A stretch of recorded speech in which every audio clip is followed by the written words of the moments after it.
Alerta de manipulação de resultado na Série A do Campeonato Brasileiro envolvendo um jogador do Fluminense.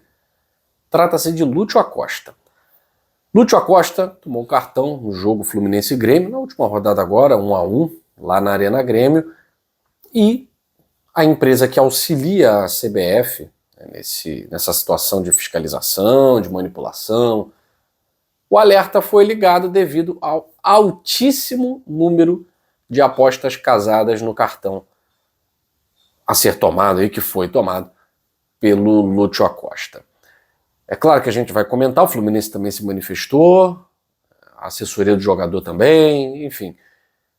E vamos falar sobre Roberto Mantini, novo treinador da seleção italiana, cara que esteve muito perto do Botafogo, chegou até praticamente se oferecer para treinar o Botafogo, foi uma das pessoas que esteve ali na agulha, e questões outras acabaram atrasando e até impedindo o acordo do Mantini com o Textor àquela vez, no ano de 2025. E agora, mais uma vez, Mantini escolhido para treinar a seleção da Itália, conduzir os italianos a uma Copa do Mundo, que não acontece, olha, 3 Copas já.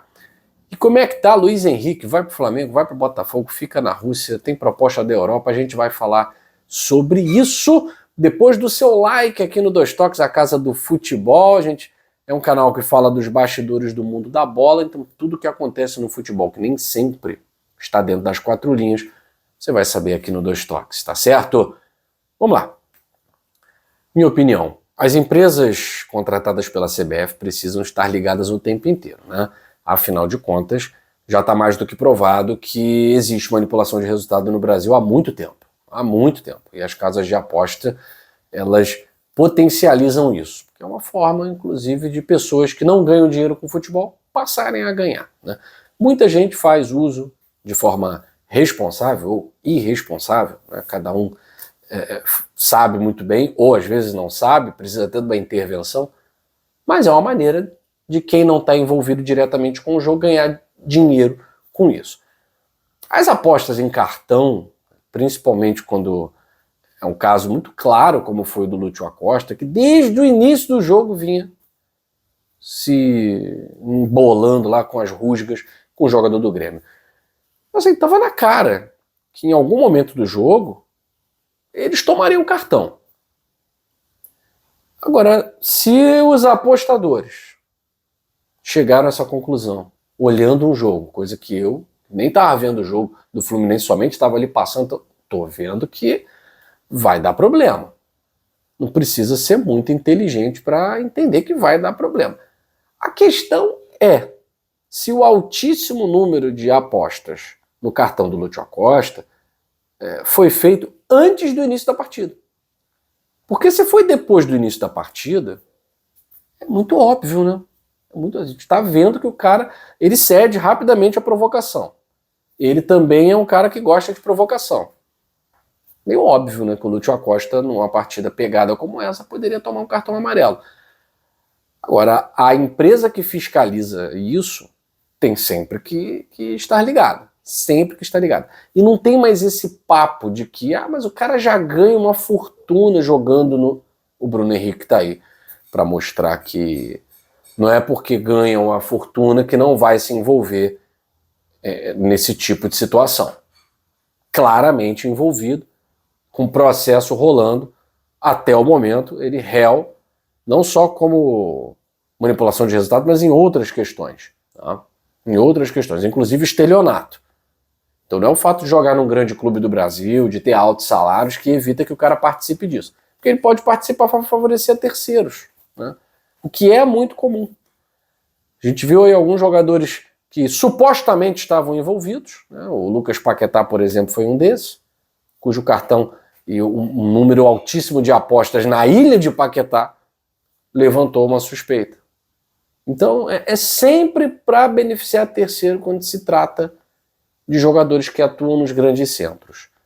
Porque para ele é uma quantia ínfima, né?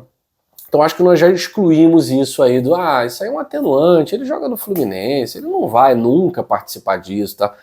Acho que essa tese já foi excluída. A questão é saber, O número de apostas, o altíssimo número de apostas no cartão do Lúcio, ele é algo óbvio? Para mim é. O Lúcio Acosta tomar cartão amarelo, para mim é algo muito óbvio. O jogador do Grêmio provocar o Lúcio o jogo inteiro, para mim é algo muito óbvio. Então, não vejo também essa irregularidade para o Fluminense ter que afastar o jogador, por exemplo. Comprovar uma conexão de fatos é o trabalho do Ministério Público, da polícia. Eu acho que o jogador tem que ser punido, não. Porque tem o caso do cara que se envolve, do cara que está no centro da manipulação, daquele que é passivo, que é um elemento passivo. Acho eu. Tudo leva a crer que o caso do Lúcio Acosta é isso. Ele já é nervosinho por natureza, né? Enfim, vamos ver. O Fluminense não afastou o jogador dos treinos, né? Se manifestou, não vê indício nenhum de envolvimento direto do atleta, não afastou o Lúcio Acosta dos treinos. Mas é claro que a investigação está acontecendo. Não vai acontecer, a investigação está acontecendo, tá? Roberto Mancini, novo treinador da seleção italiana. Ele foi campeão da Euro, né, com a Itália, aquela final contra a Inglaterra, e a Itália quer voltar à Copa do Mundo, a Itália quer voltar à relevância no futebol. Já são 3 Copas sem disputar. 3 Copas. Uma tetracampeã. Campeã nesse século, não estou falando de campeão em 30, 50, estou falando de campeão em 2006. E simplesmente a geração futebolística da Itália sucumbiu, né? Roberto Mancini, não sei se é o mais adequado, tá? Muita gente, quando o nome dele foi ventilado no Botafogo, vinha falando que ele já estava ultrapassado, isso e aquilo. Quem sabe, para formar uma nova geração italiana, trabalhando desde a base, né? Essa conexão do sub-15 com 17, com 20 até o profissional. Que o Mancini, ele é um treinador muito inteligente. Então vamos ver se vai ter a capacidade de fazer a Azzurra voltar a ser importante no cenário mundial do futebol, né? É uma revolução no futebol italiano que precisa ser feita. Resta saber se o Mancini vai ter essa competência, né? Bom, Luiz Henrique. O Botafogo não desistiu do Luiz Henrique, quer fazer uma engenharia financeira para trazer o Luiz Henrique. O Flamengo, há quem diga que já até estipulou preço, 35 milhões de euros. O jogador quer voltar para o futebol brasileiro. Na Rússia, ele não vê oportunidade de ir para um grande centro do futebol europeu. Talvez seja necessário mesmo esse retorno ao Brasil para depois voltar para o futebol europeu. A questão é a seguinte, o Flamengo é um clube que mantém os seus jogadores por um longo tempo. 4, 5 temporadas. Será que o Luiz Henrique, que foi conhecido como caçador de urubu, né? Caçador de urubu, aquela musiquinha, vai jogar fora a idolatria que tem no Botafogo para jogar no Flamengo, mesmo que seja uma temporada, tal? Tem que ver. Para o jogador isso é importante. O Jornal O Globo falou que o Luiz Henrique acenou positivamente com o interesse do Botafogo. Tá? Sobre o interesse do Flamengo, nada foi falado ainda, a não ser que o Flamengo pretende gastar 35 milhões de euros e que o José Boto vai conversar com representantes do Zenit. O Botafogo, é claro, queria muito envolver o Danilo no negócio. Até o momento, o Danilo não quer jogar no futebol russo, né? E vamos ver como isso vai se dar. A vontade do jogador é voltar para o futebol brasileiro, porque a esposa está grávida, quer voltar para o Brasil, e Botafogo e Flamengo surgem como horizontes. O Flamengo tem a grana, resta saber se o Botafogo vai ter a engenharia financeira para poder gastar essa grana com o Luiz Henrique. Lembrando, o Zenit, o Botafogo deve ao Zenit, tem uma dívida na recuperação judicial envolvendo o Arthur. O Flamengo já declarou que não vai pagar empresário de jogador, não vai pagar aquela taxa de transferência.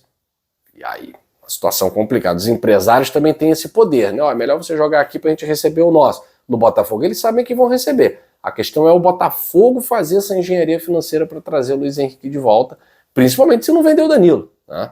Então vamos ver como vai ser isso. E o Flamengo é o time rival do Botafogo, trazendo o Luiz Henrique, pode ser uma situação diferente, estranha, né? Isso era muito comum nos anos 90, 80, 70. O cara jogava no Botafogo e ia pro Flamengo, vice-versa, né? O jogador Gerson, por exemplo, saiu do Flamengo para jogar no Botafogo. O Zagallo, nos anos 90, Bebeto, Beto, O Romário, né, só não jogou no Botafogo. Então, eram movimentos comuns. Hoje em dia o pessoal vê com muita reserva isso, não gosta, né? Mas vejamos qual será a próxima cena do capítulo Luiz Henrique, que não deve permanecer no futebol russo e ver com bons olhos esse retorno ao Brasil. Beijo no seu coração e até a próxima aqui no Dois Toques, a Casa do Futebol.